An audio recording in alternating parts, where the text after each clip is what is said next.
دلسوزی امت، دلسوزی امت بود فخر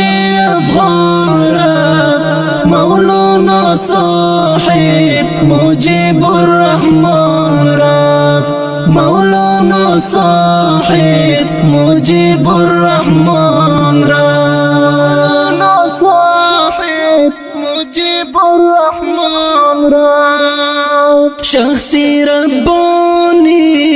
شخصی ربانی مشهور بانصاری اشکم شد جاری آن ماهی تابان رفت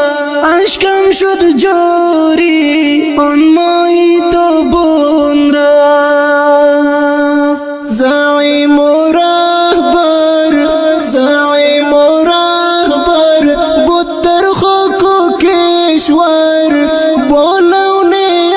احمر نزد آن جانان رفت با لون احمر نزد آن جانان رفت دلسوزی امت دلسوزی امت بود فخر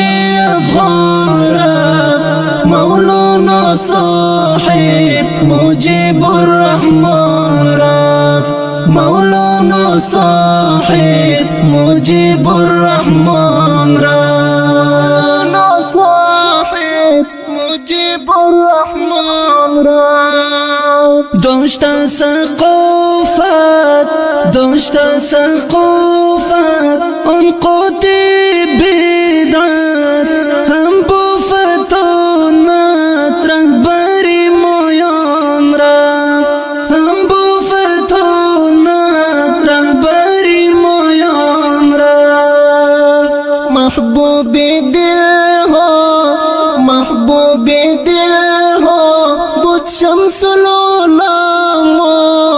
با نور و ضیا زیفیان حوران رفت با نور و ضیا زیفیان حوران رفت دلسوزی امت دلسوزی امت بود فخر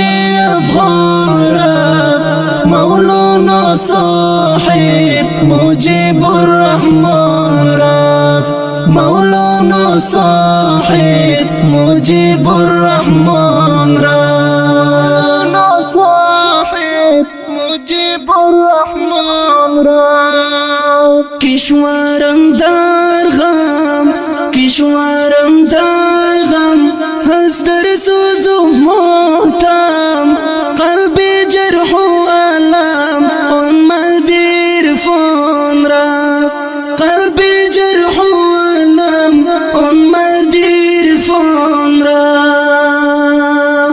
داعی امت داعی امت بود در باب دعوت ماندیم در ظلمت که او در جنان رفت ماندیم در ظلمت که او در جنان رفت دلسوزی امت دلسوزی امت بود فخر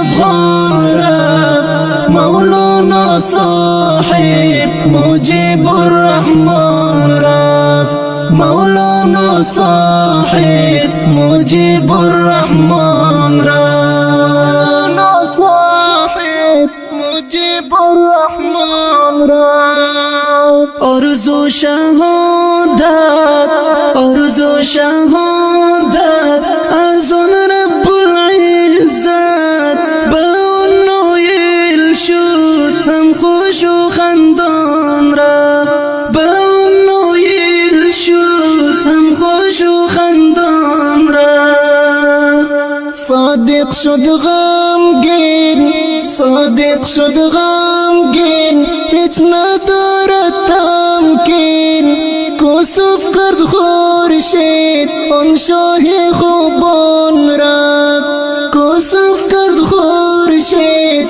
آن شاه خوبان رفت دلسوزی امت دلسوزی امت بود فخر افغان رفت مولانا صاحب مجيب الرحمن رفت مولانا صاحب مجيب الرحمن رفت صاحب مجيب الرحمن رفت. این منظومه غمگین با فراق شهید مولانا مجیب الرحمن انصاری سروده شد با صداهای حافظ مجیب الرحمن مصلح بلخی و قاری حذیفه بلخی، شاعر و نویسنده صادق بغلانی.